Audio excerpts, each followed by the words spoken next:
And around the U.S. this morning, peaceful daytime protests over the death of George Floyd once again turned into confrontations with police last night.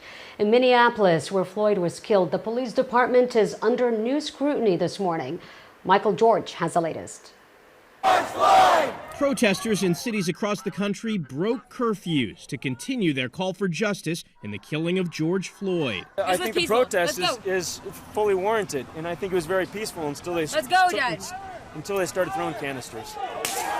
Police in New York detained some demonstrators as they marched through the city. The curfew was there to allow the police to be able to address any situation where someone is trying to do violence to person or property. After midnight in Washington, D.C., those that remained outside the White House threw water bottles and lit fireworks.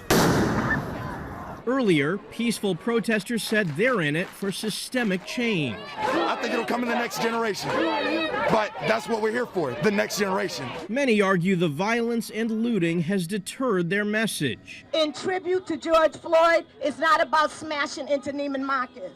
Here in Minnesota, where Floyd died more than a week ago, the state is now launching a civil rights investigation into the Minneapolis Police Department. This is not a report. This is something that will result in court action and require change. Speaking through tears, the mother of Floyd's 6-year-old daughter, Gianna, called him a good man. I'm here for my baby, and I'm here for George, because I want justice for him. Yesterday, Minneapolis residents rushed to cover the memorial for Floyd before a downpour could wash it away.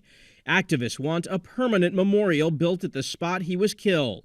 Michael George, CBS News, Minneapolis.